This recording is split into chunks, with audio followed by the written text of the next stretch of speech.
Pinapatawag niyo raw po ako, Chief? Bungad na tanong ni Catherine. Sa kanilang Chief of Police na si Alejandro Batongbakal. Yes, Iha, maupo ka. Sabi ni Alejandro sa kanya. Nang makaupo si Catherine, ay pinindot ni Alejandro ang remote para magbukas ang kanilang malaking TV na nasa harapan. Doon bumungad ang isang balita. Patuloy na tumataas ang bilang ng mga kababayan nating nakakaranas ng pang-aabuso at pangmamaltrato sa kamay ng kanilang amo. Isa na rito ang dalagang itago na lang natin sa pangalang Inday. Isa siya sa mga kababayan nating minaltrato ng kanyang amo. Dahil sa kahirapan, hindi na siya nakapagtapos ng pag-aaral at maagang namasukan bilang kasambahay. Ngunit naging malupit kay Inday ang kanyang amo. Isang beses lamang daw siyang pinapakain nito sa isang araw at kung minsan daw ay hindi. Mabuti na lamang at nakatakas siya sa kamay ng mga to. Dahil kung hindi matutulad siya sa mga kababayan nating namatay dahil sa kanilang mga amo. Sambit ng reporter na nasa TV. Bakit kailangan maranasan ng ating kababayan ang ganito kasaklap na pangyayari? Ang nakakalungkot pa'y mga dayo lamang sa ating bansa ang gumagawa nito sa kanila. Nagbabalita, Angeliso. Ano po to, Chief? Tanong ni Catherine matapos ang balita. Police Detective Catherine Miles, 24 years old, independent woman. Gusto kong ikaw ang tumuklas ng kasong to. Seryosong sabi ni Alejandro kay Catherine. Gaya ng dati, ito ang resume mo. Dugtong ni Alejandro. Nang walang makuhang salita galing kay Catherine at kasabay na nilapag ang isang brown envelope. Sinabi ko na to noon, Chief. Nahuli na yun. Hindi. Ito ang panghuli. Patagong napairap si Catherine sa pagiging controlling ng Chief of Police nila. Pakiramdam ni Catherine, hindi na siya pwedeng tumanggi sa mga projects na binibigay sa kanya. Gayong kapag tumanggi siya, marami namang sasalo nito. Pag-iisipan ko po. Malamig na sabi na lamang ni Catherine bago lumabas ng opisina. Napangiti naman si Alejandro, malakas ang kumbiyansa niya sa sarili sa pagpili kay Catherine. Bukod sa magaling ito at matalino, tuso rin ang dalaga. Maya-maya pa'y abalang binabasa ni Catherine ang brown envelope. Habang naglalakad pabalik sa kanyang opisina. Detective! Sigaw ni Aldrin. Napahinto si Catherine sa paglalakad bago tinignan ang kaibigan na tumatawag sa kanya. Ano na naman bang sayo, Santiago? Pagtataray ni Catherine sa kaibigan. Balita ko may bago kang project. Pagsisimula ni Aldrin Santiago. Lakas talaga ng pangamoy mo Saad ni Catherine. Hindi Narinig ko lang kila Officer Jackie. Tanggi kaagad ni Aldrin.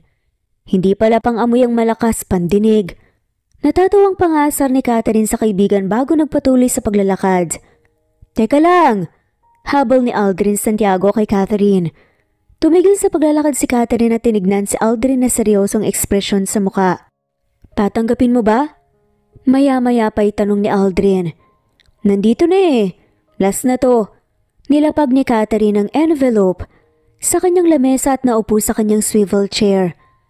Yan din ang sinabi mo nung nakaraang project mo.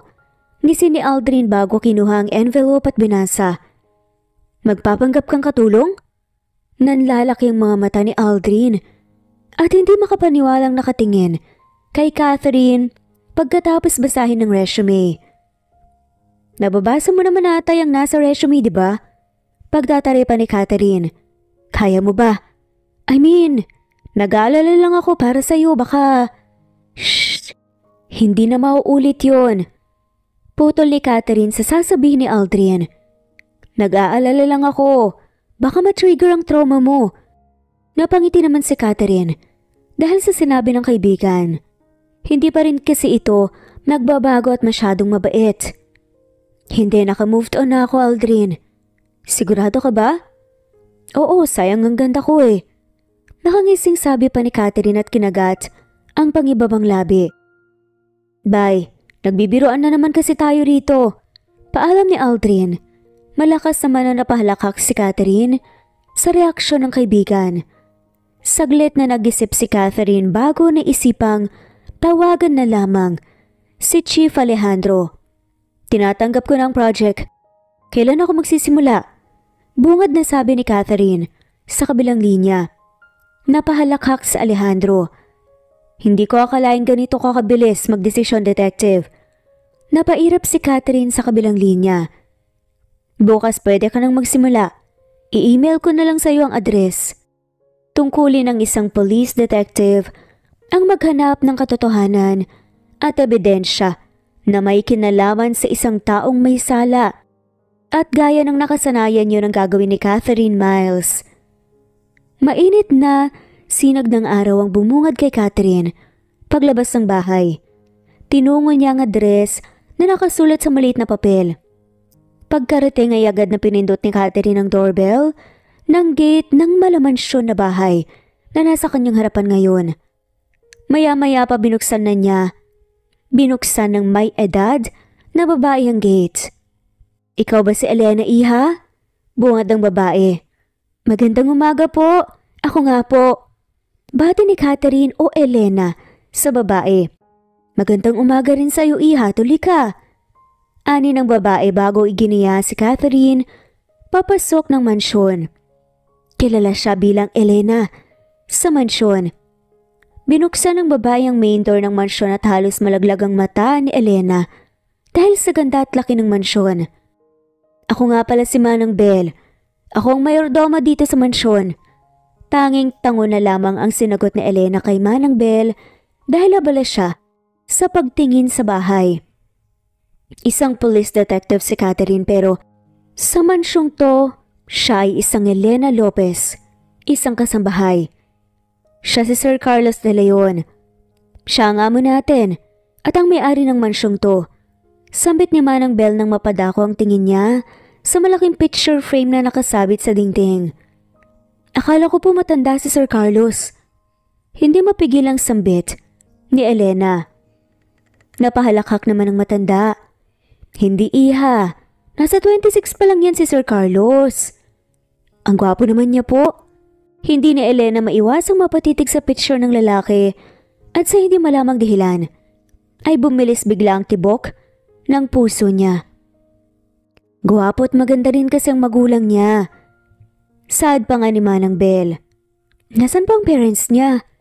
Usisa naman ni Elena / Catherine. Matagal lang na maalam ang mga magulang ni Sir Carlos. 16 pa lamang siya noon. Malungkot na pagsisimula ng kwento ni Manang Bell. Nakakalungkot naman po. Saad naman ni Elena. Bagong mag-asawa pa lamang ang magulang ni Sir Carlos. Nagtatrabaho na ako rito. Napamahal na rin sa akin ang magulang ni Sir Carlos pati siya. Parang anak ko na sila eh. Kaya nang mawala ito nangako akong gagabayan ko ang anak nila. Napangiti si Elena nang marinig ang sinabi ni Manang Bell. Dahil habang nagkukwento, ang matanda ay napapangiti ito na parang may naaalala. Mukhang napamahal ka na po talaga, Manang Bell, sa kanila, no? Mababait naman po ba sila? Hindi mapigil ang tanong ni Elena. Mukha kasing hindi makakagawa ng masama ang pamilyang nakatira sa mansyon na to. Sa kwento ni Manang Bell. Nako, sobrang bait. Ituturo ko muna sa iyo ang magiging kwarto mo. May isa pa nga pala tayong kasama rito sa bahay, si Joyce. Nasa palengke siya dahil may pinabili ako. Sabi ni Manang Bell bago sila nagpatuloy sa paglalakad. Ilang taon ka ba, iha? Tanong pa ni Manang Bell sa kanya. 24 po, Manang. Ang bata mo pa pala. Ang ganda-ganda mo pa. Salamat po. Mahihiyang sabi ni Elena, hindi niya pa rin kasi maiwasang hindi mahiya at mailang. Kapag may nagsasabing maganda siya, hindi tulad ng trabaho na kaya niyang itaas ang noo. Pasensya ka na, Elena, marami akong tanong sa'yo dahil pangalan mo lang ang sinabi sa akin ni Sir Carlos. Humihinging paumanhin ni Manang Bell kay Elena. Wala pong problema. Nasaan po pala ang amo natin? Tanong ni Elena bago nagpalingalinga. Si Sir Carlos baka mo? Naku, palagi yung wala dahil abala sa trabaho. Workaholic. Minsanan lang kung umuwi yon. Sabi ni Manang Bell dahilan para malaglag ang balikat ni Elena Mukhang matatagalan siya sa paghahanap ng ebidensya. Napatingin sa Elena kay Manang Bel nang tumigil ito sa paglalakad. Binuksan ni Manang Bel ang pintuan ng kwarto at iginaya siya papasok. Ito nga pala ang kwarto ng dalawa. Kayong dalawa ni Joyce. Halika, pumasok ka. Sabi ni Manang Bel at tinulungan siyang ipasok ang maletang dala. Naku, kaya ko na po ito, Manang Bel. Alam ko. Ngiting sabi nito pero tinulungan pa rin siya ng mayordoma. Kumpleto na gamit itong kwarto. Double bed ang higaan. Doon ka na lang sa itaas dahil baka malikot matulog si Joyce. Baka mahulog. Napatawa ng mahina si Manang Bel nang sabihin yon. Mukhang malapit ang loob ng matanda kay Joyce. Wala pong problema. O siya, maiwan na muna kita. Magpahinga ka na muna rito sa kwarto mo dahil alam kong pagod ka sa biyahe. Ipapatawag na lang kita mamaya para sa hapunan. Mahabang sabi pa ni Manang Bel bago lumabas ng kwarto. Napatingin sa Elena sa wall clock ng kwarto. Alauna na ng tanghali bago magpahinga ay inayos muna ni Elena ang kanyang mga gamit. Mabuti na lamang may bakanteng drawer dito sa kwarto. Pagkakausap ni Elena sa sarili. Nang matapos siya sa pag-ayos ng gamit ay humiga muna siya sa double bed na higaan. Hindi naman nata magagalit si Joyce kapag dito akong natulog sa baba. Bahala na. Bulong-bulong pa niya bago nahiga sa kama. Ang sarap sa likod. Ani at dinamang malambot na kutsyon dahil sa pagod at komportableng higaan, mabilis na nakaramdam ng antok sa Elena bago tuluyang nakatulog. Makalipas ang ilang oras, ay nagising si Elena nang maramdamang may umupo sa paanan ng higaan niya. Nagising po ba kita, Ate Elena? Bungad na tanong ng isang dalaga na nasa tansya niya, nasa 18 taong gulang pa lamang. Hindi naman. Ikaw, Joyce. Opo, ako nga po si Joyce, ate. Paano niyo po pala nalaman ang pangalan ko? Napatawa ng mahina si Elena nang makitang nanlalaki ang butas ng ilong ni Joyce dahil sa gulat. Nakwento ka kasi ni Manang Bel sa akin. Saad pa nito. Ako pala si Ate Elena mo.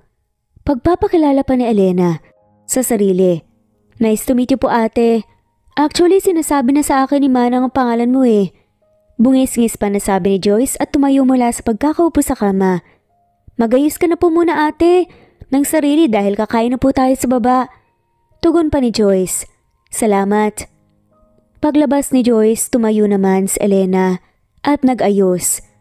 Tinignan niya ang kanyang suot na damit at tuon na pagtantong hindi pa pala siya nagbibihis. Suot-suot ang isang pares ng lumang blue na t-shirt at simpleng maong na short. Ay bumaba na si Elena. Ihahali ka na para makapaghapunan na tayo. Bungad na sabi pa ni Manang Bel kay Elena. Pagbaba kasalukuyan itong naghahanda sa hapag. Tulungan na po kita, Manang. Pagpresenta pa ni Elena, ngunit biglang tumunog ang doorbell ng mansyon. Kami na nito, ni Joyce, iha. Ang mabuti pa, ikaw nang magbukas ng gate dahil mukhang nandito na sila. Sabi ni Manang Bel bago tumalikod. Tumango naman si Elena at sinunod ang utos ni Manang Bel. Magandang hapon po. Bungad na bati ni Elena pagtapos buksan ang gate. Where's Manang Bel? Napaangat si Elena nang tingin ng marinig ang baritonong boses. Nang binatang nasa harapan, nasa loob po naghahanda para sa hapunan. Magalang na sabi ni Elena at hindi pa rin aalis ang tingin sa lalaki. Napaiwas siya ng tingin. Nang suriin siya ng lalaki mula ulo hanggang paa. Napakagat siya ng labi dahil sa kakaibang nararamdaman na dulot ng titig nito sa kanyang katawan. Tumango ito at diretsyong pumasok sa loob. Nagulat si Elena nang makitang may kasama pala itong dalawa pang lalaki. Hi, Miss Beautiful. Bate pa sa kanya. Nang binatilyong may braces, nginitian niya lamang ito bago iginaya papasok ang dalawa dahil una na yung gwapong lalaki. Nakita mo yun, Ken? She smiled at me. Rinig pa ni Elenang bulong ng lalaki na may braces Sa katabi nga nitong tahimik lamang. "Shut up, Anton." Masungit na sabi naman ng lalaki na tinawag na Ken. Anton palang pangalan nitong si Totoy. Ken naman yung tahimik. Sino kaya yung masungit? Bulong-bulong ni Elena. Sa kanyang isip, nang makapasok sa mansyon ay halos mabingi ang mga naroon sa sigaw ni Anton. "Good evening, Manang Belle. I miss you so much." Anito at umamba ng yakap sa matanda. Kinurot naman ito sa tagiliran ng matanda. "Ingay mo pa rin kahit kailan, Antonio." Pangasar pa nito.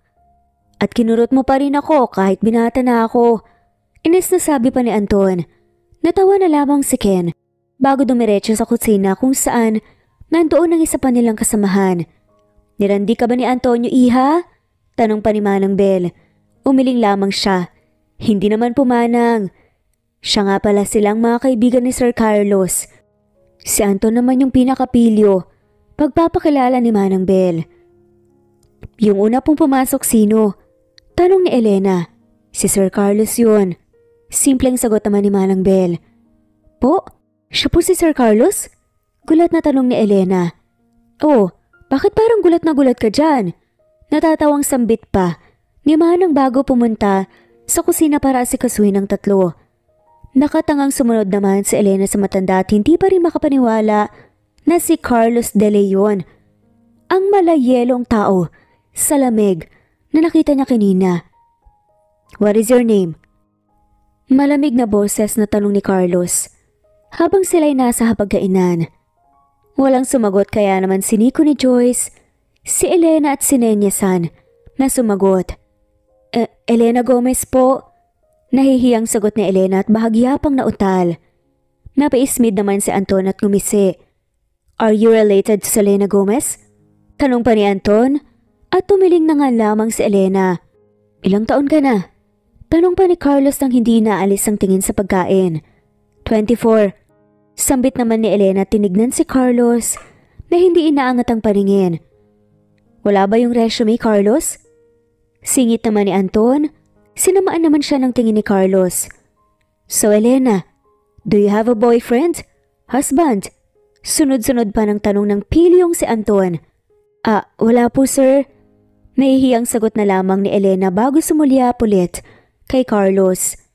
Napatingin sa naman ng Belle, Ken at Joyce, kay Anton nang tumawa ito. "Me too, I'm single." Ngisi ni Anton at nakapangalumbaba pa nga sa lamesa habang nakatitig kay Elena. "Busog na ako." Masungit na saad ni Carlos at pinunasan ng bibig gamit ang tissue. Saglit na nagtama ang mga mata nila ni Elena bago tumayo. Natapos silang lahat. Maghapunan at napagalaman ni Elena. Nasa mansyon matutulog ang tatlong binatilyo. "Ate Elena, saan ka po pupunta?" Narinig niyang tanong ni Joyce, mukhang nagising ito. Pagbaba mula sa double bed. "Kukuha lang ako ng maiinom sa baba. Babalik rin ako, matulog ka na." "Sige po ate." Ginamit ni Elena ang kanyang cellphone para gawing flashlight. Nailaw niya sa pagbaba. Nang makalapit na si Elena sa kusina ay meron siyang isang figura ng isang lalaki na nakita. "Itaas mo nga ang mga kamay mo at huwag kang gagalaw." Seryosong sabi pa ni Elena.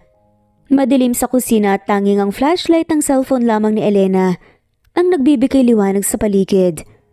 "Isa." Nagbabantang bilang pa ni Elena. Mahinang natawa na lamang ang lalaki. "Really?" Pinindot nito ang malapit na switch. Bumukas ang ilaw sa kusina at doon nakita ni Elena ang lalaking naka-topless. "Ang tapang mo naman." Hinarap nito si Elena bago hinagod ng tingin mula ulo hanggang paa.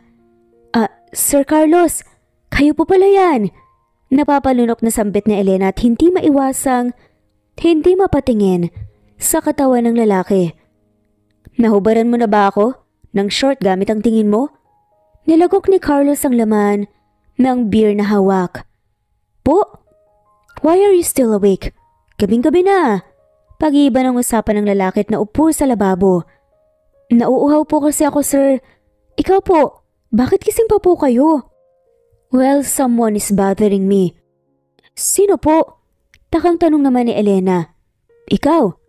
Mabilis na sagot ni Carlos at bumaba sa lababo bago siniil ng halik bigla si Elena. Hindi kaagad nakapag-react si Elena dahil sa gulat. Napapikit na lamang siya hanggang sa naramdaman niyang humiwalay na ang labi ni Carlos sa kanya. Ngayon makakatulog na ako ng mahimbing. Good night.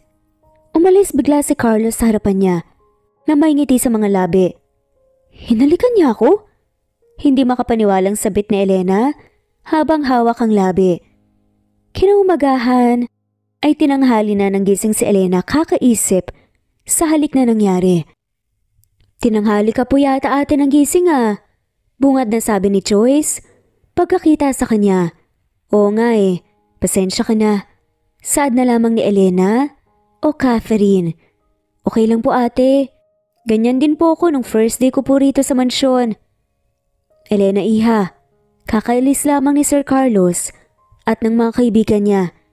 Tinignan ka pa ni Sir Carlos sa kwarto para sana magpaalam kaso tulog mantika ka raw Sabi ni Manang Bel pagpasok, mukhang hinatid nito ang tatlo sa gate. Nagulat naman si Elena sa sinabi ng matanda. Po, pinuntahan po niya ako? Oo iha, nakangiting sagot ni Manang.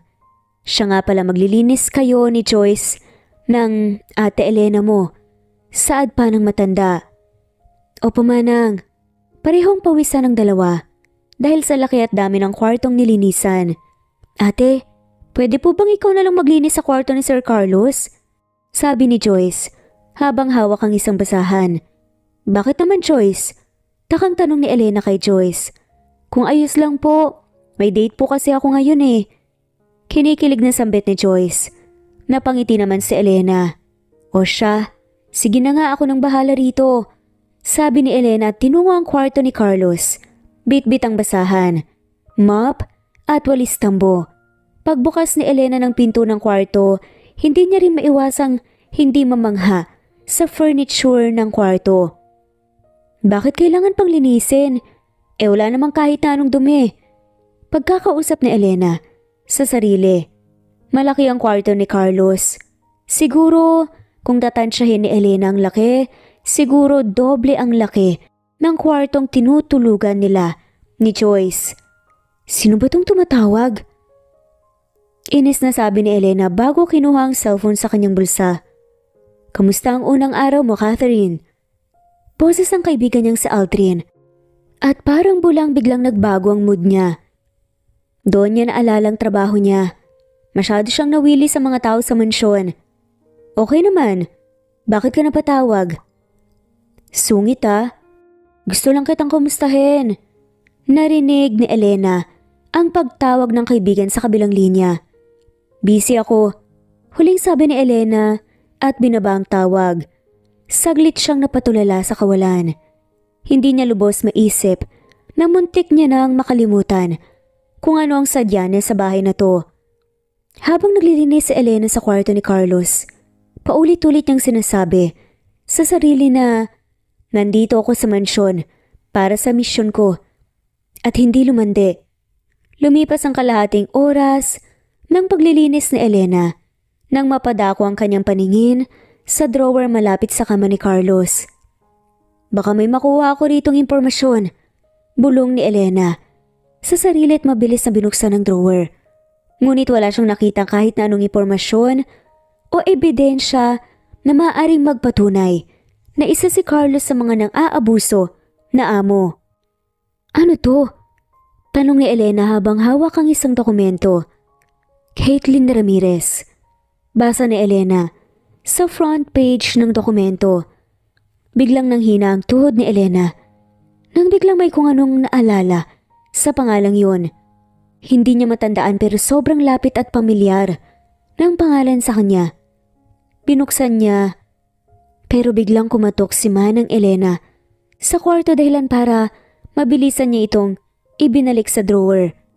Halika na iha, magpahinga ka na muna.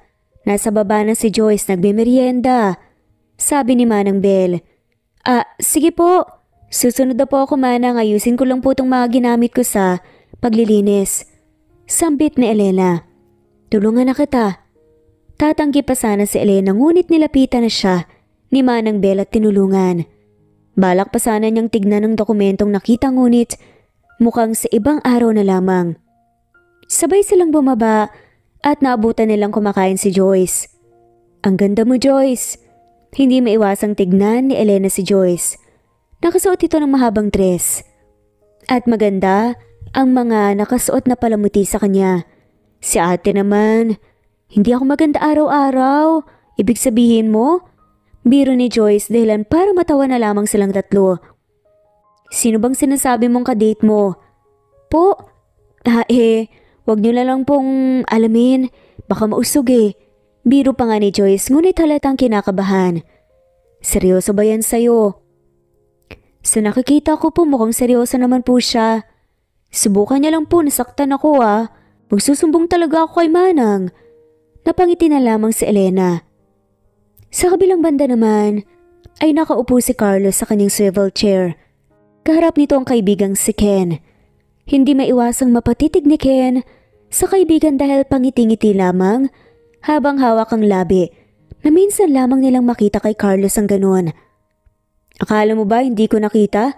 Yung ginawa mo kagabi sa kusina. Ngisi ni Ken. Napaangat naman ang tingin sa kanya si Carlos at tumawa. I don't care.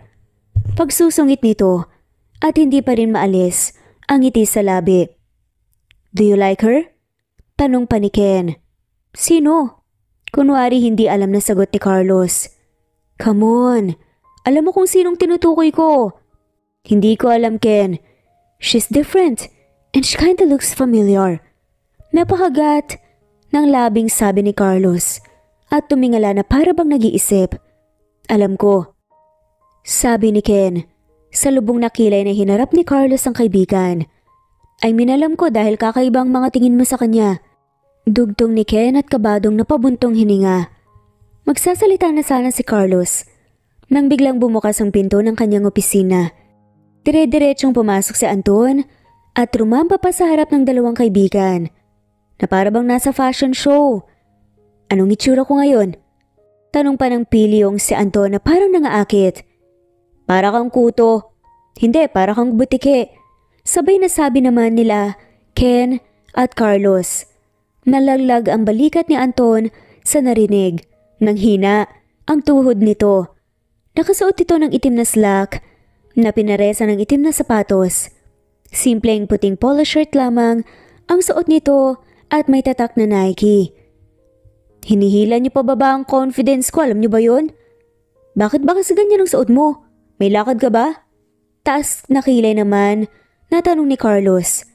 Nanlalaki ang butas ng ilong ni Anton dahil sa gulat.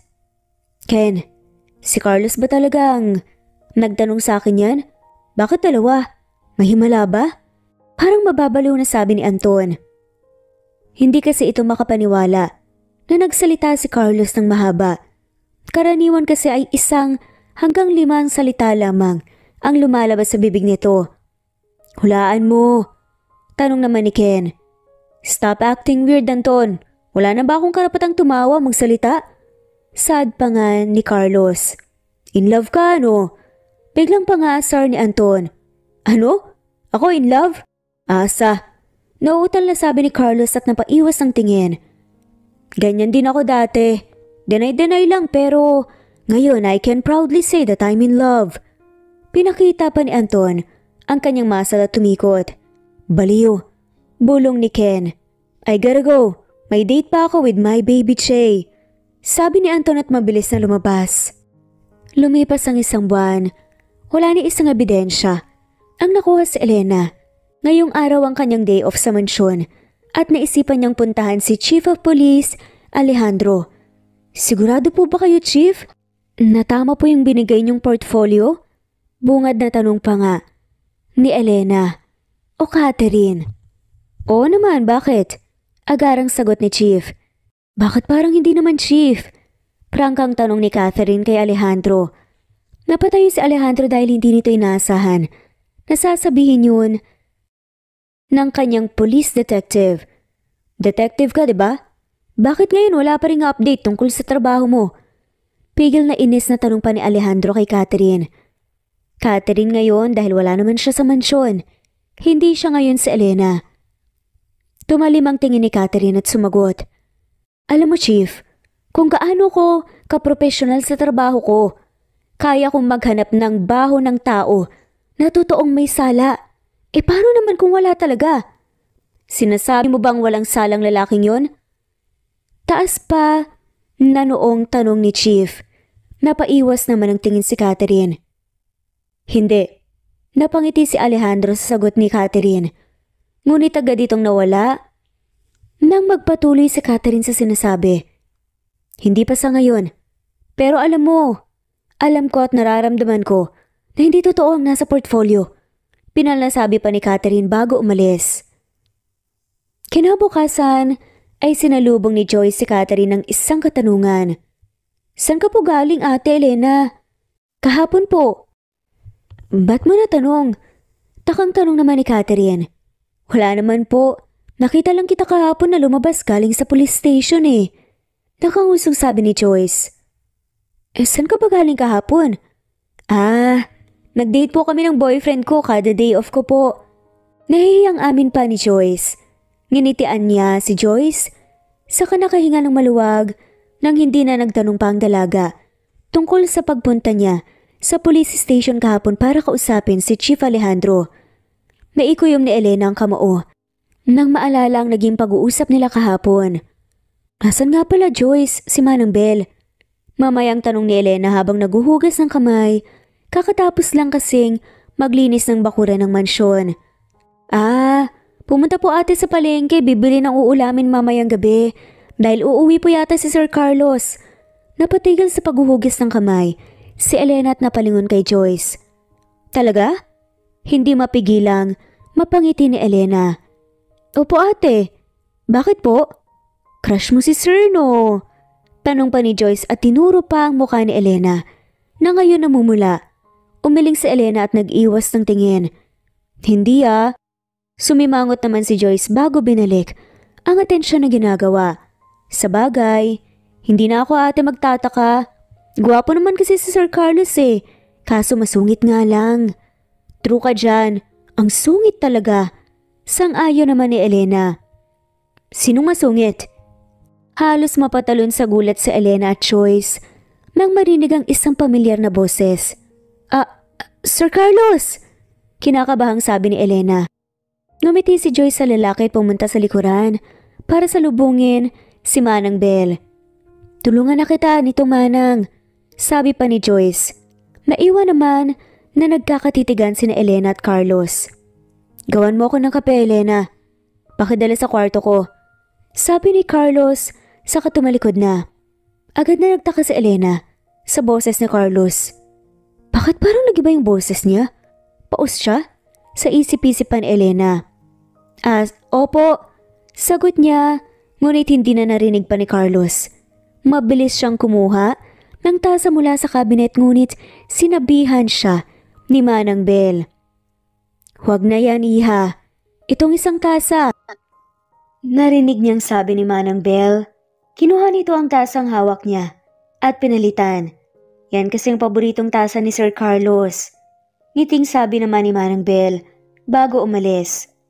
Matapos magtimpla ni Elena ng kape, ay tinungo niya na sa kwarto ni Carlos. Sir Carlos? Kinakabahang tawag ni Elena sa tapat ng pinto ng kwarto ni Carlos. Come in. Narinig niyang sigaw ni Carlos. Dahan-dahang binuksan ni Elena ang pinto ng kwarto at bumungad sa kanyang madilim na kwarto. Sir Carlos, nandito na po yung kape niyo, sabi ni Elena bago nilapag ang tasa na may lamang kape sa center table. Sir, tawag ulit na Elena sa binata. Napadako ang tingin niya sa kama at doon nakita ang binatang nakatulukbong ng kumot. Teka sir, may lagnat po ba kayo? Nilapitan niya ang binata at hinawakan ang noon nito.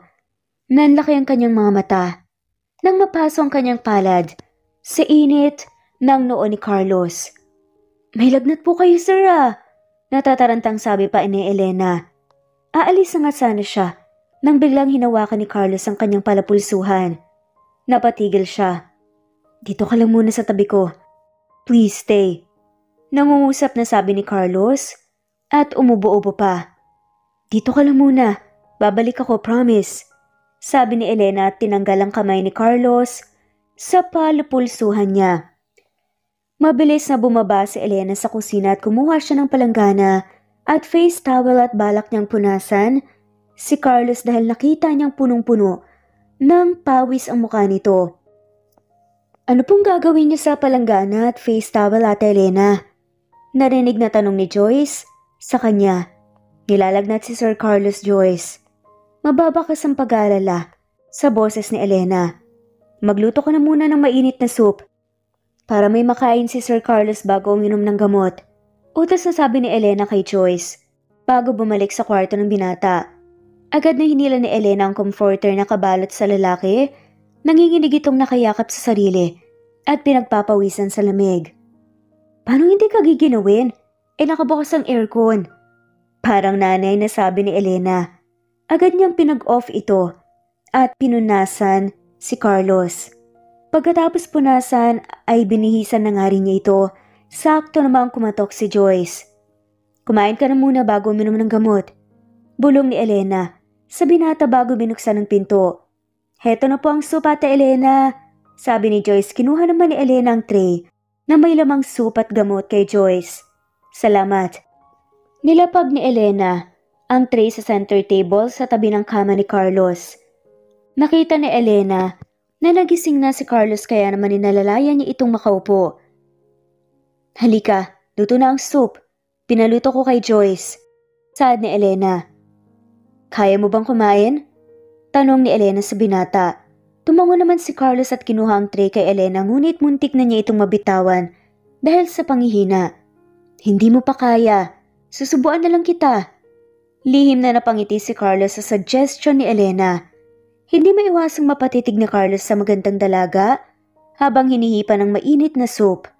Hindi niya may pagkakailang napakaganda nito kahit walang kolorete sa mukha. Sabi ni Elena at sinenyasan ng umanga si Carlos na agad naman itong sinunod. Ang bait. Nakasimangot na sabi pa ni Carlos. Napatawa ng mahina sa Elena. Siyempre, may sakit ka kaya, mapait talaga yan. Ngiting sabi pa niya. Ano bang nangyari sa'yo? Bakit ka nagkasakit? Naulanan kasi ako kahapon eh. Hindi ko naman alam na magkakasakit ako. Napapaos na sabi pa ni Carlos. Hindi ka naman talaga magkakasakit kahit sa simpleng ulan lang. Pero kung natuyuan ka, magkakasakit ka talaga. Sabi ni Elena na sobrang nag-aalala at natahimik naman si Carlos. Heto na yung gamot mo. Uminom ka na pagkatapos magpahinga ka na. Sabi ni Elena. At inabot ang isang baso ng tubig at gamot kay Carlos. Kinuha naman ito ni Carlos at ininom. Nahigang muli ang binata sa kama at tumalikod bago nagtalukbong ng kumot. Habang si Elena naman, inaayos ang pinagkainan ni Carlos. Tabihan mo ako matulog. Sabi pa ni Carlos nang maramdamang papalabas na ng kwarto si Elena. Ano ka bata? Natatawang sabi pa ni Elena. Nakasimangot naman si Carlos. Sige ka pag nahimatay ako. Pangungonsensya pa nito. Ang OA mo naman, Sir Carlos. Sabay pinitik ni Elena ang lalaki. Please? Nangungusap na ani nito. At nakatingin pa nga sa maamong mata ni Elena. Diyos ko Lord, paano ko matatanggihan ng ganito kagwapong lalaki? Sigaw pa ni Elena sa isipan. Ninitian niya si Carlos. Ibababa ko lang tong pinagkainan mo, sabi niya. Babalik ako, huwag ka mag-alala. Pababa sa kusina si Elena. Hinugasan na rin niya ang pinagkainan. Pagbalik sa kwarto ni Carlos, mahimbing na itong natutulog. I miss you so much, Caitlin. Biglang sabi ni Carlos habang natutulog. Parang tumigil tuloy ang mundo ni Elena sa narinig. Maraming naging katanungan sa kanyang isipan ngunit pinagsawalang bahala na lamang niya. Where did you sleep? Tanong ni Carlos, kinaumagahan kay Elena. Napalunok ng laway si Elena habang naghuhugas ng pinggan. Sa kwarto ko. Malamig na sabi nito at napaiwas ng tingin. Hindi ka natulog sa kwarto ko? Binantayan lang kita hanggang sa makatulog ka. Malamig na turan pa rin ito na ipinagtaka ni Carlos. Salamat. Nahihiyang pasalamat na lamang ng lalaki. Nagulat si Elena sa ginawang pagpapasalamat ni Carlos kaya tinignan niya ito gamit ang nanlalaking mga mata. Anong sabi mo? Tanong ni Elena. I said thank you. Ate Elena, close na kayo ni Sir Carlos? Biglang sabi naman ni Joyce.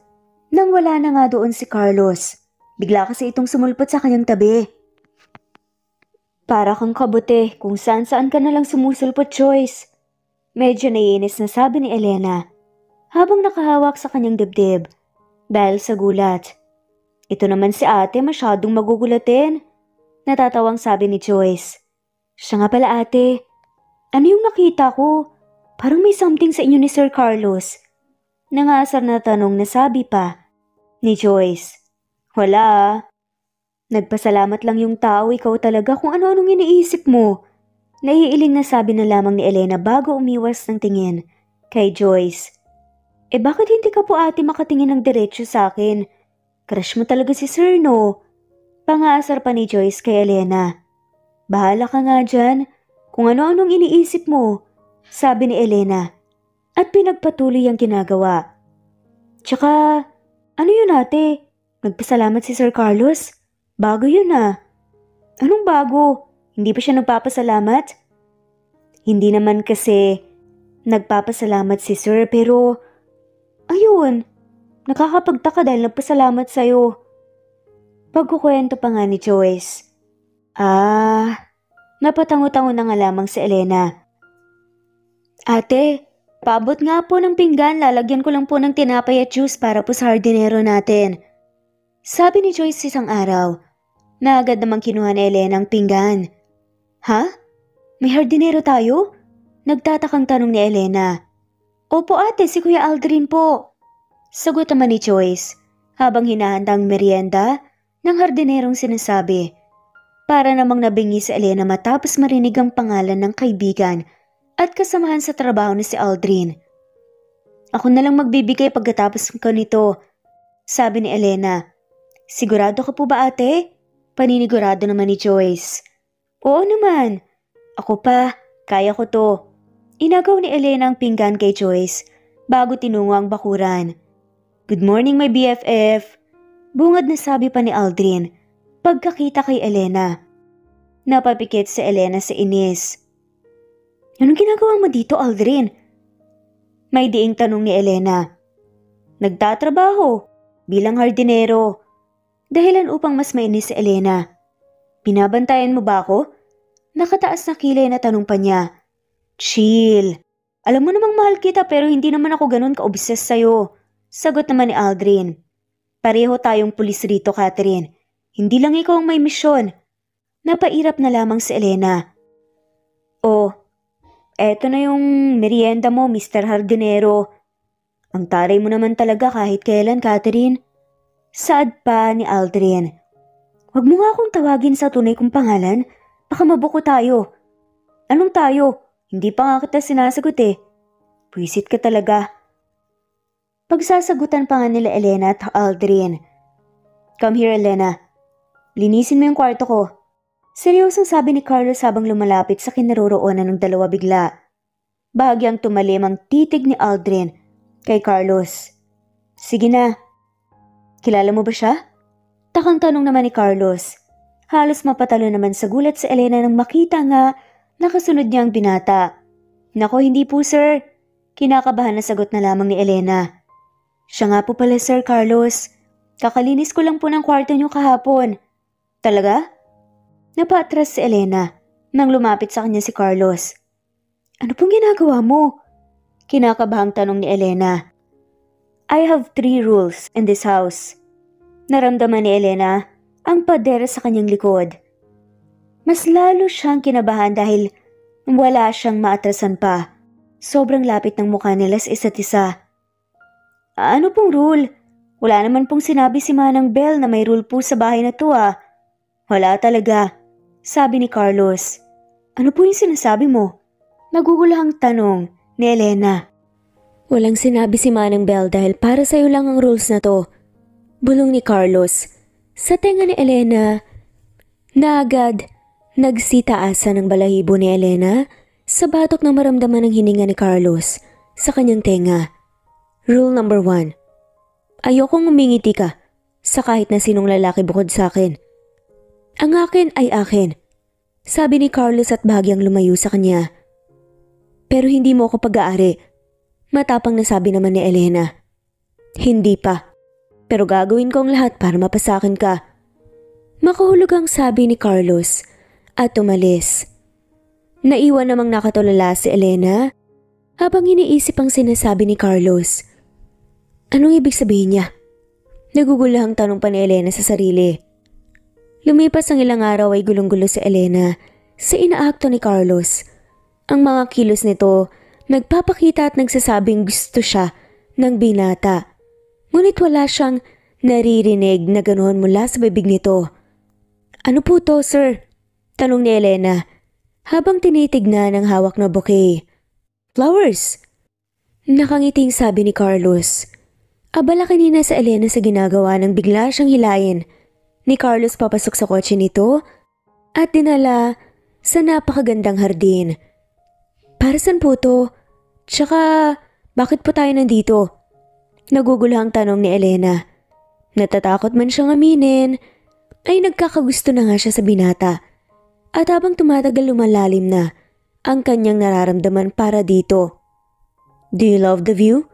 Tanong pa ni Carlos at hindi pinansin ang tanong ni Elena. Napangiti si Elena nang maramdaman ang malamig na ihip ng hangin na tumatama sa kanyang pisngi. Opo, Sir Carlos. Ang ganda po rito. Nakangiting sabi pa ni Elena habang pinagmamasdan ng hardin na puno ng iba't ibang uri ng halaman na namumulaklak. How about me? Napabaling agad ang tingin ni Elena kay Carlos nang marinig ang tanong na yon. Po? Tanong ni Elena at bahagyang bumilis ang tibok ng puso. Do you love me? Ulit na tanong ni Carlos sa dalaga habang nakatingin ng diretsyo sa mga mata nito. Natameme naman si Elena at hindi alam ang isasagot. Walang salita ang lumalabas sa kanyang bibig. Ngunit ang kanyang puso naman ang nagsasabi na mahal niya ang lalaki. Ngayon ko na lang ito naramdaman, Elena. At sa'yo pa. Hayaan mo sanang patunayan ko ang sarili ko sa'yo at ipakita ang totoong nararamdaman ko. Sabi ni Carlos at lumuhod. Napatakip naman sa bibig si Elena sa gulat. Sir, Elena Lopez, pwede ba kitang ligawan? Diretsahang tanong na nga ni Carlos habang pinapakita ang kahon na may lamang isang napakagandang kwintas. Nahugis buwan. Yes po sir. Pwedeng pwede. Nahihiyang ngunit nakangiting sagot ni Elena. Agad tumayo si Carlos mula sa pagkakaluhod at akmang yayakapin na sana si Elena. Ngunit pinigilan nito ang sarili. Maniligaw pa lang pala ako. Akala ko kasal na eh. Nahihiyang pagbibiro pa ni Carlos at napatawa na lamang si Elena. Do you like it? Tanong ni Carlos habang nagmamaneho. Tumango naman si Elena at hinawakan ng kwintas. Pauwi na sila ngayon dahil maggagabi na kung saan-saan pa sila pumunta. Nanood ng sine, kumain sa mamahaling restaurant at pinagmamasdan ng paglubog ng araw sa tabing dagat.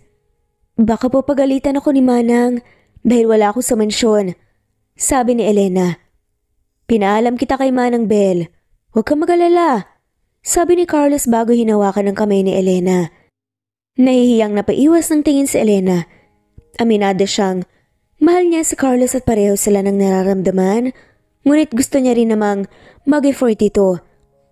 Alam mo ba kung bakit hugis buwan ang napili ko para sa'yo? Maya-maya pa'y sabi ni Carlos. Bakit nga ba? Nag-iisip na sabi ni Elena. Kagaya ng buwan, ikaw ang nagbigay ng liwanag sa gabi ko at madilim na mundo ko. Simula nung dumating ka, wala na akong ibang hinihiling pa, kundi ang makapiling ka. Nakangiting sabi pa ni Carlos at dinala ang likod ng kamay ni Elena sa labi upang halikan. Napaiwas ng tingin sa Elena at kinikilig ng palihim. Pagkarating nila ng mansyon, sinalubong sila ni Manang Bel. Nakarating na po pala kayo, Sir Carlos. Nakangiting salubong ni Manang Bel. Opo, Manang. Nag-enjoy naman ba kayong dalawa? Tanong nito. Nag-enjoy po kami, sobra. Nakangiting sabi ni Carlos at nagpaalam. Taas muna po ako, Manang ha. Magbibihis lang po ako. Sabi ni Carlos bago iniwan si Manang Bel at Elena sa sala. Biglang sumeryoso si Manang Bel at tinignan si Elena. May problema po ba, Manang? Sabi pa ni Elena. Wala naman, Iha. Sa totoo nga yan, natutuwa ako na makitang masaya si Sir Carlos. Panimula nito. Ngunit hindi pa kita masyadong kilala. Sa loob ng maikling panahon nakita ko naman na mabuti ang iyong kalooban.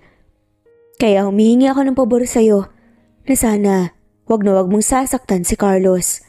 Seryosong sabi pa ni Manang at hinawakan pa ang kamay ni Elena. Hindi pa po ako sigurado sa nararamdaman ko para kay Carlos. Pero alam ko po sa sarili ko na gusto ko po siya at mas lalong lumalalim ang nararamdaman ko para sa kanya. Sinserong sabi naman ni Elena at mahigpit na hinawakan ang kamay ni Manang Bel na nakahawak sa kanya. Huwag po kayong mag-alala, Manang Bel. Hindi ko po sasaktan ang alaga niyo. Nakangiting sabi ni Elena. Agad siyang sinunggaban ng yakap ng matanda.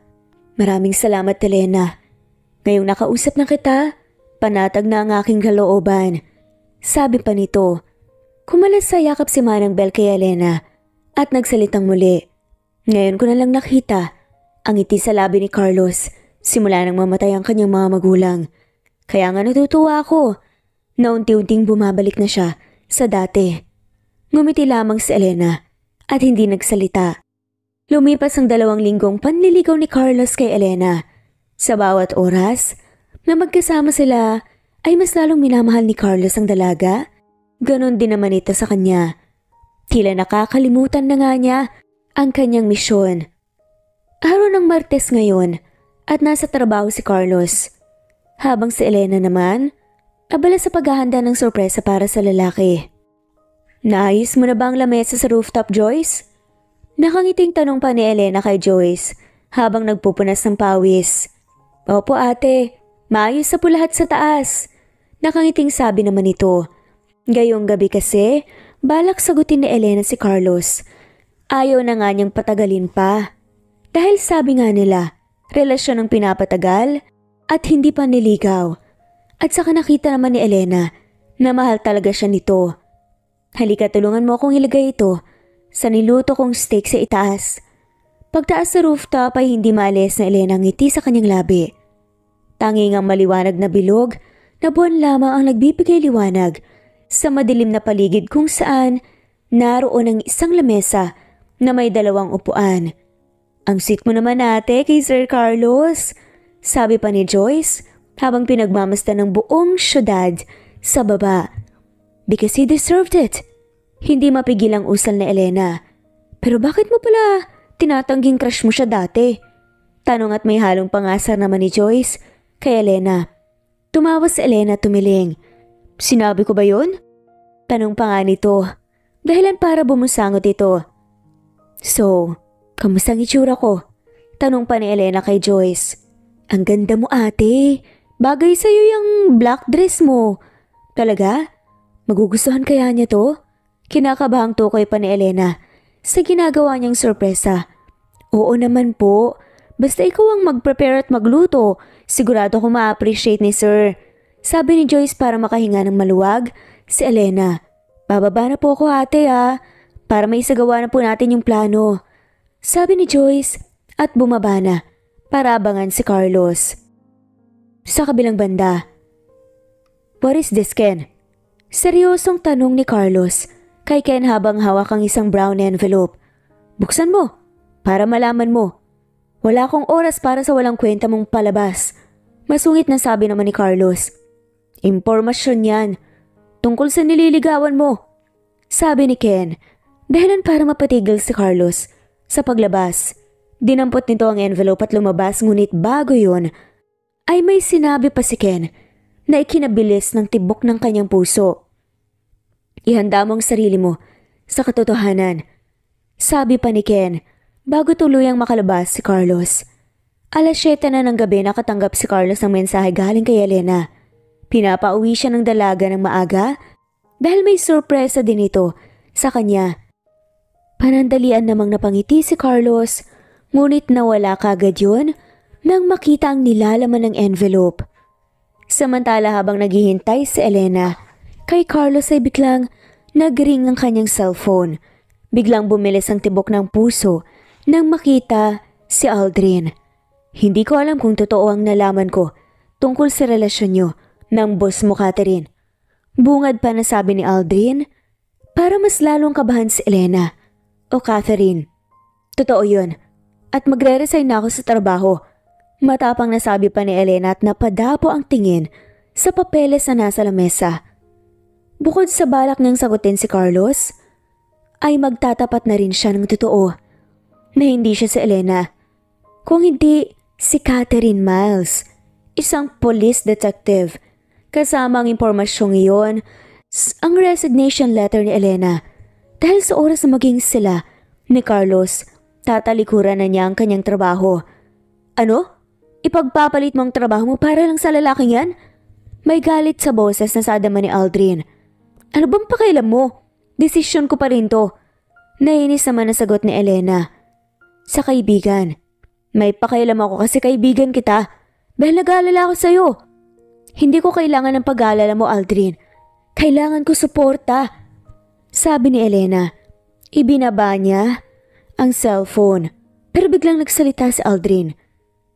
Yung kaibigan ni Carlos. Galing siya rito. Kaninang umaga. Hinahanap ka. Mag-iingat ka dahil marahil alam na ni Carlos ang totoong ikaw. Sabi ni Aldrin bago binaba ang tawag. Natulala saglit si Elena. Dahil sa dami ng iniisip na pwedeng mangyari, sa oras na malaman ni Carlos ang katotohanan, hindi siya natatakot na malaman nito ang katotohanan. Natatakot siya dahil sa iba pa nito nalaman. Pagbaba ng tawag ni Aldrin, bumugod naman sa screen ng cellphone ni Elena ang pangalang Joyce. Ano yun, Joyce? Tanong ni Elena. Andito na po siya, ate. Excited na sabi pa ni Joyce. Sige, salamat. Magre-ready na ako. Ewan ba ni Elena pero parang kinakabahan siya. Ibinaba na lamang niya ang telepono. Ipinatong niya ang cellphone sa lamesa at kinuha ang bouquet. Pagbukas ng pinto, papasok sa rooftop ay nasilayan ni Elena si Carlos. Ngunit hindi gaya ng nakasanayan, walang makikitang reaksyon sa mata nito. Good evening. Bati niya at nilapitan ng binata at inabot niya rito ang bouquet na tinanggap naman ito. Parang nabunutan naman ng tinik sa dibdib si Elena. Ngunit naguluhan siya nang magsalita si Carlos. What is this? Malamig na tanong niya. Ang boses nito bumalik sa dati. Napakalamig at walang emosyon. Nag-prepare ako ng dinner para sa atin. Tara, dun tayo sa lamesa. Sabi pa ni Ellen at kumapit nga sa braso ni Carlos. Napatingin si Elena. Sa likuran ni Carlos at doon nakitang kinikilig si Joyce habang si Manang Bell naman ay seryosong nakatingin sa kanya. Pabali ang tinanggal ni Carlos ang kamay ni Elena. Sa nakahawak sa kanyang braso. Binalibag nito ang bouquet kung saan dahilan upang magulat si Elena. Carlos, nangihinang sabi ni Elena habang nakatingin sa kamay ni Carlos na may hawak na brown envelope. Ano to? Sigaw ni Carlos bago tinapan sa kanyang mukha ang envelope. Nahulog mula doon ang impormasyon kung sino at ano talaga siya. Bakit mo nagawa to sa akin, Elena? Saan pa nga nito? Elena nga ba talaga? O Catherine? Sabi ni Carlos habang nagunahang tumulo ang luha sa kanyang mga mata. Hindi. Carlos, please. Hayaan mo ako magpaliwanag. Makinig ka muna sa akin. Sinubukang abutin ni Elena ang kamay ni Carlos ngunit tumiwas ito. Parang dinurog naman ang puso ni Elena sa nakita. Catherine Miles? Sabi ni Joyce habang hawak ang papel kung saan nandoon ang resume. Ang resume na dapat nasa police station lamang. Isa kang pulis, ate? Hindi makapaniwalang tanong ni Joyce sa kanya. Dahan-dahang tumango si Elena at hindi na mapigilan pa ang luhang tumutulo. Nagsinungaling siya sa atin, Joyce. Hindi siya sa Elena Lopez, kundi siya si Catherine Miles. Seryosong sabat pa ni Manang Bell habang nakatingin ng matang puno ng pagkadisgusto kay Elena. Hayaan niyo po muna ako magpaliwanag, Manang. Joyce, Carlos! Nangungusap na sabi ni Elena. Ngunit tinilingan lamang siya ng mga to. Hindi na namin kailangan ng paliwanag mo, Detective.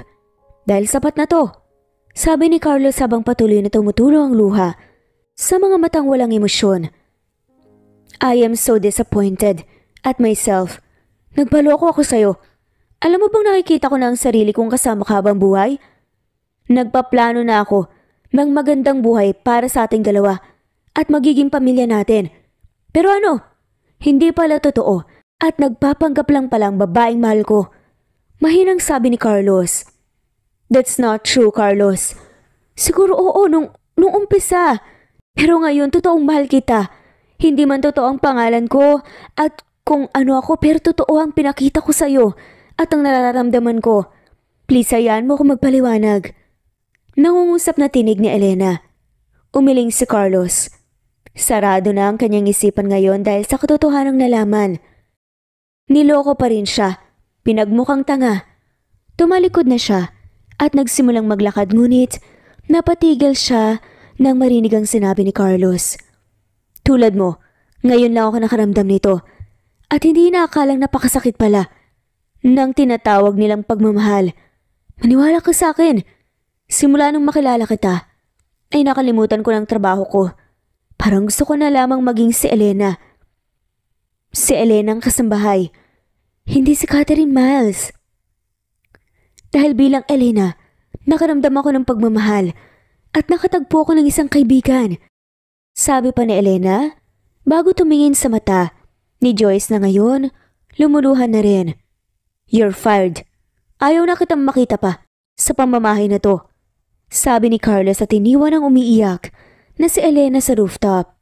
Tinignan ni Elena si Joyce at Manang, ngunit inilingan na lamang siya ng mga to. Dala-dala ang isang maliit na bag. Ay mag-isang naglakad si Elena sa gitna ng madilim na gabi. Napaupo na lamang sa tabing kalsada si Elena dahil sa pagod at sakit na nararamdaman. Ganun na lang ba ako daling talikuran? Hindi niya man lang pinakinggan ang paliwanag ko. Humihikbing sabi ni Elena sa kawalan. Walang ganang sinagot ni Elena ang kanyang cellphone nang magring ito. Hello? Napapaos. At humihikbing sabi ni Elena sa kabilang linya. Anak. Agad na nanlaki ang mga mata ni Elena nang marinig ang boses ng kanyang ina na humihikbi sa kabilang linya. Ma, ano pong nangyari? Bakit po kayo umiiyak? Nag-aalalang tanong sa ina. Si Cheska, anak. Ang apo ko. Nahihirapang sabi nito. Po, ano pong nangyari sa kanya? Nasa ospital siya. Inatake ng asma. Hindi ko naman alam. Ang gagawin ko, hanggang ngayon wala pa rin siyang malay. Hinahanap ka niya bago siya mahimatay kaya tumawag ako kaagad. Humihikbing sabi pa nito. Uuwi po ako dyan, ma. Hintayin niyo po ako. Kapag nagising po si Cheska, sabihin mo uuwi ang mommy, ha? Humihikbing sabi ni Elena bago pinatay ang tawag. Pinunasan niya ang luha sa kanyang mga mata at sa huling pagkakataon, tinanaw niyang mansyon ni Carlos De Leon. Sumigaw nga si Elena ng para sa taxing paparating, ngunit hindi siya nito pinansin. Paglampas ng taxi, ay biglang bumuhos ang napakalakas na ulan. Agad niyang tinago ang cellphone sa pinakagitna ng dala niyang bag para hindi mabasa. Kailangan kong maglakad para kay Cheska at pinunasan ng pisngi na puno ng luha. Hindi nagtagal ay may dumaang bus kung saan nakasakay siya. Dumiretso na nga siya sa sasakyan. Pauwi ng probinsya kung saan nakatira ang kanyang pamilya. Lumipas ang 3 araw. Nakauwi na sa probinsya si Elena upang bantayan sa ospital si Cheska. Anak, magpahinga ka na muna. Kami naman mag-aalaga kay Cheska. Sabi ng ina ni Elena sa kanya. Ako na lang po munang bahala ma kay Cheska. Magpahinga naman po kayo. Ako na po. Pero anak, 3 araw ka nang walang tulog. Naluluhang sabi ng ina kay Elena. Naawa ito sa anak dahil kahit ni isang segundo, hindi nito nilubayan si Cheska na nakaratay sa ospital. Ayos lang po ko ma. Gusto ko po kasing pagising ng anak ko, ako agad ang makikita niya eh. Naluluhang sabi pa ni Elena bago hinawakan ng kamay ng 4 na taong gulang na anak. Sorry anak, kung matagal na hindi nakauwi si mommy ha. Kailangan niya lang kasing magtrabaho para sa gatas mo eh. Kumising ka na anak. At hindi naalis si mommy. Promise. Lumuluhang sabi pa ni Elena habang hinahaplos ang buhok ng anak. Sa kabilang banda. Hello iho. Kamusta ka naman dyan sa probinsya? Bungad na tanong naman ni Manang Bel kay Carlos pagkatapos sagutin ang tawag. Ayos lang po Manang. Huwag niyo po akong alalahanin. Pagkatapos malaman ang katotohanan, maniloko lamang siya ni Elena o Catherine na pagpasya ni Carlos na manatili muna sa probinsya para makapag-isip-isip. Pasensya ka na iho ha. Nag-aalala lang naman ako sa'yo. Malungkot ang sabi ni Manang Bel. Malaki na po ako Manang. Ikaw nga pang inaalala ko dyan eh. Natatawang sabi ni Carlos. May kinangiti naman ng matanda. O siya, ibababa ko na ang cellphone dahil mukhang may kachat itong si Joyce. Mag-iingat ka dyan iho. Opo Manang, kayo din po. Huling sabi ni Carlos bago ibaba ang tawag. 5 taon nang nakakalipas simula nung huling punta ko rito. Napakaganda pa rin ng tanawin. Mahinang sabi ni Carlos habang nakatingin sa labas ng bintana kung saan kitang-kita ang ganda ng bulkang Mayon mula sa malayo. Sa probinsya muna, naisipang manatili ni Carlos dahil hindi niya alam ang gagawin kay Elena. Pagkatapos ng nangyari, total, may sarili namang ospital at negosyo dito si Carlos. Titignan niya rin ang kalagayan ng ospital. Kung marami bang pasyente o ano, binuksan ni Carlos ang cabinet kung saan nakalagay ang exact address ng ospital na pagmamay-ari niya. Ngunit napatigil siya nang makitang isang litrato. Caitlin Ramirez. Mahinang sabi ni Carlos at doon nagsimulang bumaha ng ala-ala ang kanyang isipan. Si Caitlin Ramirez ang kauna-unahang nagparamdam sa kanya ng kakaiba. Hindi niya masasabing pagmamahal dahil isang beses lang silang nagkita at nagkasama. At sa unang beses na yun, may nangyari kaagad sa kanila na hindi naman niya pinagsisisihan. Pinahanap ni Carlos si Caitlin. Ngunit kahit isa ay wala siyang makuhang impormasyon tungkol dito. O dahil baka nga, hindi talaga Caitlin Ramirez ang kanyang tunay na pangalan. Kagaya niya ay gumawa lamang ito ng sariling pangalan. I need a car. Sabi ni Carlos sa kanyang sekretarya.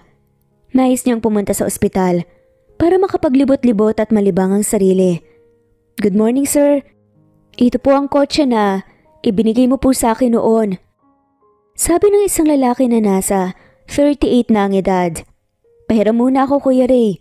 May pupuntahan lang ako. Sabi niya bago sumakay at tinungo ang ospital. Pagdating sa ospital, agad siyang sinalubong ng guard nang may ngiti sa mga labi.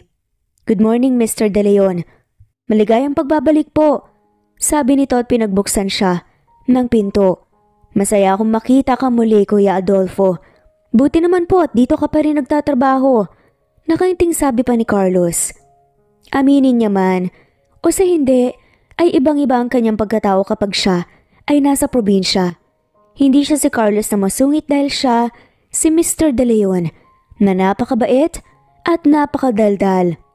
Oo naman sir, loyal ako sa iyo eh.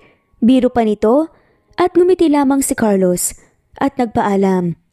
Habang paakyat sa 3rd floor kung saan ang opisina niya, ay may nadaanan siyang kwartong nakabukas.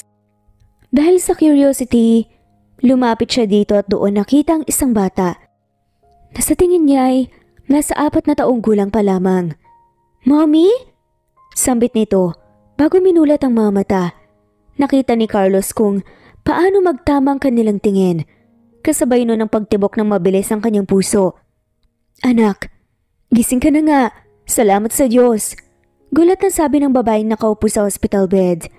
Nakatalikod ito sa pintuan kaya hindi kita ni Carlos ang mukha nito. Ngunit ang buhok nito, kilos at boses, kilalang kilala niya. Bago pa man siya may magawang hindi maganda ay pumunta na siya sa kanyang opisina bago tinawag ang assistant. May patient ba dito na ang pangalan ay Catherine Miles? Tanong ni Carlos sa kanyang assistant. Wala po sir, bakit po? Wala naman. Pwede mo bang ibigay sa akin ang pangalan ng nasa room 16? Gusto kong ikaw lang ang may alam nito, sabi ni Carlos at tumango naman ito bago lumabas. May anak si Elena? I mean Catherine? Tanong ni Carlos sa sarili. Maya-maya pa bumalik ng assistant ni Carlos dala-dala ang pinapakuha niyang impormasyon. At halos manghina si Carlos sa nalaman. Si Caitlin Ramirez, Elena Lopez at Catherine Miles ay iisa. Nalaman niyang umalis sa probinsya si Caitlin Ramirez para hanapin ang kanyang tatay na pulis noong nakaraang 3 taon. Sinong tatay ni Cheska Ramirez? Ako ba? Tanong ng lalaki sa sarili. Hindi alam ni Carlos ang gagawin sa nalaman. Paanong may anak siya nang hindi niya alam? Hindi ba nagdalawang isip pa si Carlos na kausapin si Caitlin Ramirez? Nadatnan niya ito sa kwarto ng kanilang anak. Caitlin Ramirez, mag-usap tayo. Nanlalaki naman ang mga mata ni Catherine nang biglang may tumawag sa kanya gamit ang pangalang binoon na niya sa limot. Carlos? Gulat na tanong ni Catherine. It's George. Sabi ni Carlos ginamit niya ang pangalang pinakilala niya kay Caitlin nang gabing may mangyari sa kanila. Anong? Hindi na natapos pang sasabihin ni Catherine nang bigla siyang hilain ni Carlos at dinala sa isang room kung saan walang masyadong tao. Anong ginagawa mo, Carlos? Medyo pagalit na tanong pa ni Catherine pagkapasok sa kwarto. Look, gusto kong malaman kung anak ko ba si Cheska o hindi. I'm George. Hindi mo ba ako naalala? Ako yung naka one night stand mo. Desperadong sabi pa ni Carlos, hindi alam ni Carlos kung anong nangyari sa sarili niya at biglang nawala ang galit niya kay Catherine pagkatapos makita ang anak nila. Oo, ako si Caitlin Ramirez. Anak ko si Cheska, pero hindi mo siya anak. Malamig na sabi na lamang ni Catherine at lumabas ng kwarto. Saglit na patulala si Carlos.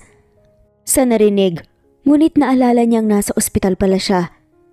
Paglipas ng 2 araw, nakahinga ng maluwag si Catherine nang hindi na muling bumalik pa ang lalaki. Mahal niya ito at gusto niyang malaman ito ang totoo pero may parte sa puso niya na galit. Galit dahil hindi man lamang ito pinakinggan ang eksplanasyon niya at hindi ito naniwala sa kanya. Ready ka na bang umuwi, Cheska? Masayang tanong ni Catherine sa anak. Opo, Mami. Excited na po ako. Bibong sagot naman ni Cheska sa ina. Basta promise me, behave ka na lang muna ha? Para hindi ka natakihin ng asma mo. Yes naman, Mami. That day po kasi kumain ako ng ice cream. I forgot po na bawal ako but hindi na po yan mauulit. Ngiting sabi, panito na ikinangiti ni Catherine at ng ina nito. Napatigil sila sa pag-uusap nang biglang bumukas ang pinto. Pumasok ang doktor ni Cheska at kasunod nito si Carlos na nakangiti. Excited ka na bang lumabas, Cheska? Tanong ng doktor. Yes po, Dok. Nandito na kasi Mami ko eh. Nakangiting sabi pa ni Cheska. Mami, siya po si Dr. Chad. Dr. Chad, siya po si Mami Caitlin ko. Siya po yung irereto ko sa inyo. Sabi ni Cheska at bahagyang hininaan ng boses. Bahagya namang dumilim ang mukha ni Carlos dahil sa narinig at tumikim. Kulit mo talaga. Ayaw na kitang makita dito sa ospital. Nakangiting sabi pa ni Doc Chad at bahagyang ginulo ang buhok ni Cheska. Bakit po? You don't love me na, Doc? Nagsimulang manubig ang mata ni Cheska. At dahan-dahang tumulo ang luha. Napatawa naman ang naroon. That's not what I mean, baby. Of course, love na love ka ni Doc. Sinabi kong ayaw kitang makita dahil ayoko nang makonfine ka dito, ayoko nang magkasakit ka. Nagpapaliwanag si Doc Chad. Bakit gusto mo pa bang bumalik dito? Tanong pa ni Doc at tumiling-iling naman si Cheska. Good girl, sabi ni Doc Chad at lumabas ang kwarto. Anong ginagawa mo rito? Tanong naman bigla ni Catherine sa nakatayong si Carlos. I just want to see my daughter, sabi naman ni Carlos at lumapit kay Catherine. Cheska is my daughter, hindi mo siya anak. Matalim na sabi naman ni Catherine. Nagpa-DNA test na ako, sabi ni Carlos at binigay kay Elena ang DNA test result. Mauna na po kayo ni Cheska, susunod po ko, sabi ni Catherine at agad namang lumabas ng kwarto si Cheska at ang ina ni Catherine. Alam kong galit ka pa rin sa akin, Catherine, but you can't hide the truth from me, sabi ni Carlos paglabas ng mga kasama nila. Okay, kung anak mo nga si Cheska, ano ngayon? Masungit na tinignan ni Catherine si Carlos mula ulo hanggang paa. Let's get married, diretsahang sabi ng lalaki. Ano? Gulat na tanong naman ni Catherine. I want us to get married para sa anak natin, sabi ni Carlos, dahilan para malaglag ang balikat ni Catherine. Ang akala niya kasi niyayaya siyang magpakasal dahil mahal pa siya nito. Yun pala ay para sa anak nila. Pero kung ayoko, bigyan mo ko ng pangalawang pagkakataon, Catherine, para sa anak natin. Nangungusap na sabi pa ni Carlos. Fine, I will give you another chance. Really? Yes, basta makuha mo ang loob ng anak ko. Ipakikilala kita sa kanya bukas.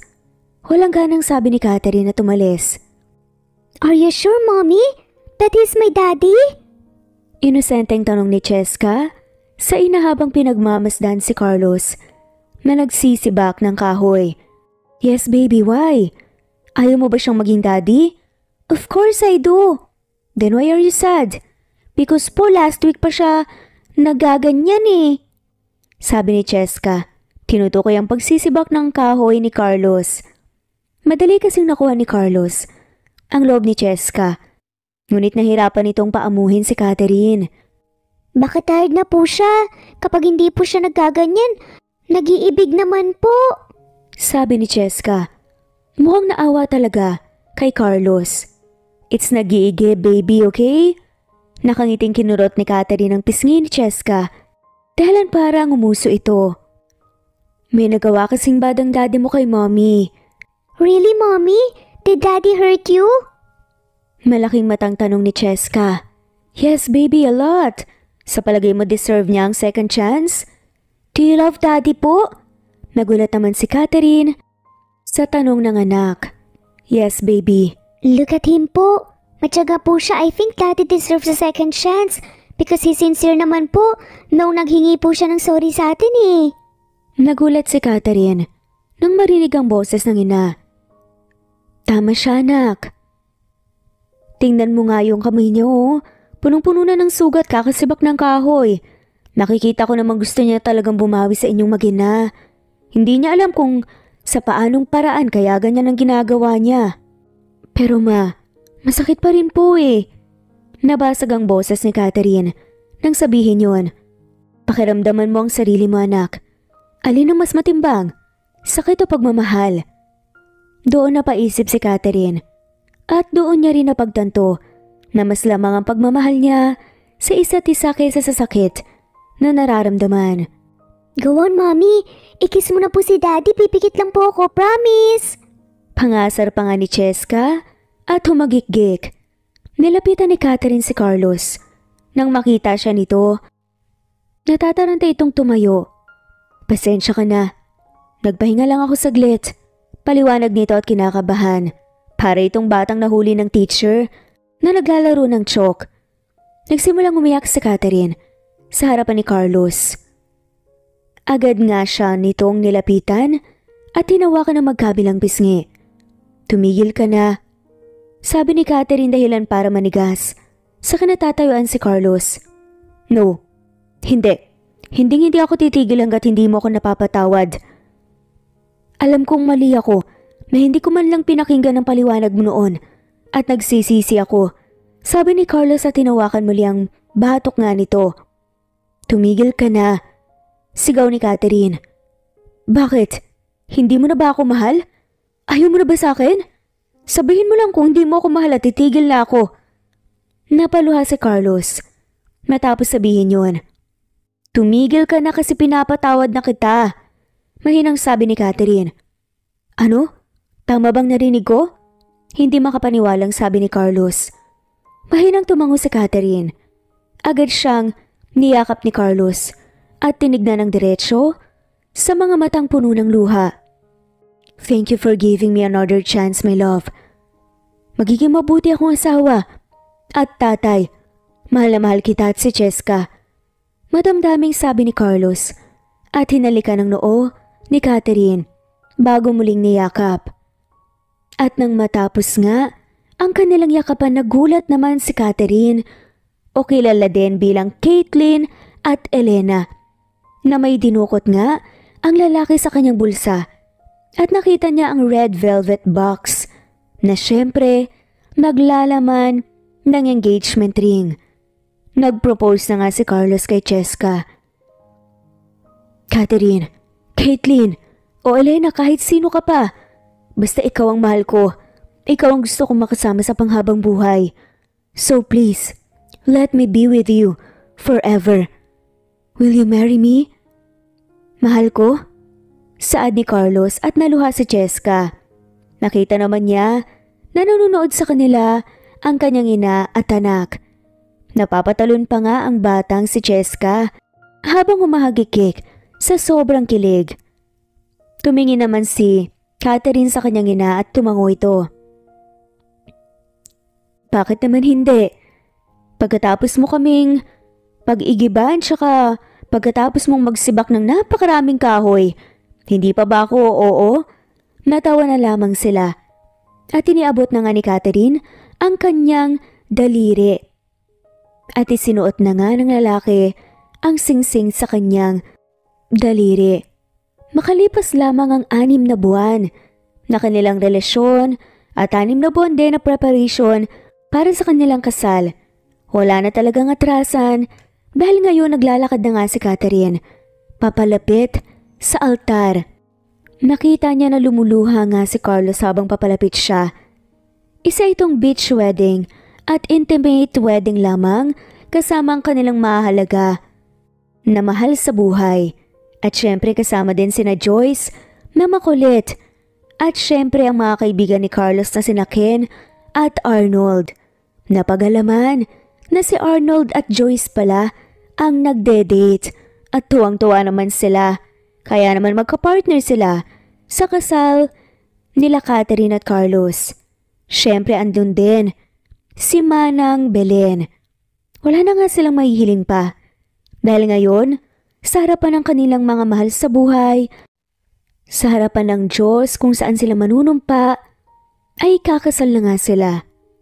May ginawa kasing maliit na napaka-cute na altar para kahit papaano, ikakasal pa rin sila sa harapan ng may kapal na pinaniniwalaan nilang dahilan kung bakit sila paulit-ulit na pinagtagpo ng tadhana. At dito na nga pa nagtatapos ang kwentong pagmamahalan.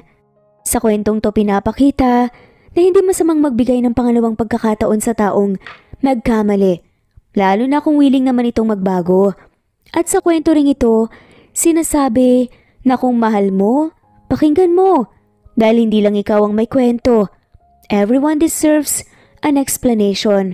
Everyone deserves a second chance. Kaya kahit gaano ka pa nasaktan sa isang bagay, pakinggan mo muna ang paliwanag nito bago magpakain sa galit. Hindi rin kasi masaya na meron tayong kinikimkim sa ating mga puso. At dito na nga po nagtatapos. Maraming salamat po. Kung gusto niyo pong magpa-shoutout, i-comment lamang po. Thanks for listening. Salamat po sa walang sawang pagsubaybay. At shoutout po sa mga sumusunod. Rosita Yamura, Rosette Dakera, Goldfinger Renato Ducot, Anel Faibit, LV Candontol, Loida Salon, Lauren Liza, Annalie Flor, Liliano Bebe, Kidimtes, Anthony Chavez, Wendy Goto, Julie Banas, Presbyteros Rose, Ostonalito Lisviminda, Rivera, Angelina Docusin, Eileen Lomanog, Jade, Angelita Ablao, Sonia Maria, Matilde Ramos, Corazon Danke, Milagros Sabades, Rosita Ayam, Eli Bita Solo, Carmelita Mendoza, Annalyn Lee, Merlilyn Marites de Vera, Jovita Riego, Andy Shirley Alberto, Nesbet Hanaban, Benjamin Puig, Ann Merlin Barosa, Bonifacio Mateo, Presi Cruz, Rosenda Genetiano, Maria Girly Gakutan, Luz Viminda Villanueva, Merlin Tanelion, Elizabeth Baldonado, Lori Camron, Luz Viminda Rivera, Ami Regalado, Elizabeth, Emma Ruth Peniro, Emily Kinlog, Luz Tagalog, Roberto Gonzalez, Jeyo Cadtec, Roberto, Virginia April, Eli Evangelista Anderson, Christopher Almario, Susan Basila, Rose De Juan, Annie Bocao, Orly Vlog, Maria Alma Parcon, Merlina Aparta, Lisa, Maricar De Peralta, Terry Cole, Loida Mauleon, Janet Baxa Lovely, Radasa, Maria, My Vlog TV, Alma Parcon, Harold Novesio, Marites Monje, Feli Baruga, Lina Almazan, Ann Mariano, Enday Samante, Elisa Jacobe, Susan, Iluminada Dadupali, Agustina Aniceto, Emelita Espinilla, Nena Ano Rosemary Capistrano, Teresita Schmid, Normalo Beres, Emily, Loida Salon, Scope Mobile, Natalie Navarro, Lynn Romesa, Rosemary Vasquez, Juanito Aquino, Celi Palisok, Emelita Armena, Merly Perez, Babes Music and Memories, Eliza, Lucy De Borbon, Dory, Jeremy Blanco, Anita Hernando Escapades, Feli Buena Obra, Monica Cabalda, Lina Almazan, Ray Palanganan, Liza Tolentino, Carmencita Falcon, Teresita de los Santos, Lucia Baldo, Hansel, Felma Cabato, Helen Morillo, Flor Cabrera, Fe Navares, Rosalinda Seran, Cleo Waling, Josie Legayada, Wenoni, Anya Lucas, Lily of Macau, Jessica Vargas, Aso Kyo Garcia, Loida, Jun Radaza, Juan Deus, Nora Bell Sevans, Helorentino, Dido, at shoutout na rin po sa lahat ng mawalang sawang sumusubaybay. Maraming salamat po muli. Ito ang Cat Amazing Stories. Thanks for listening at shoutout po sa lahat. God bless everyone!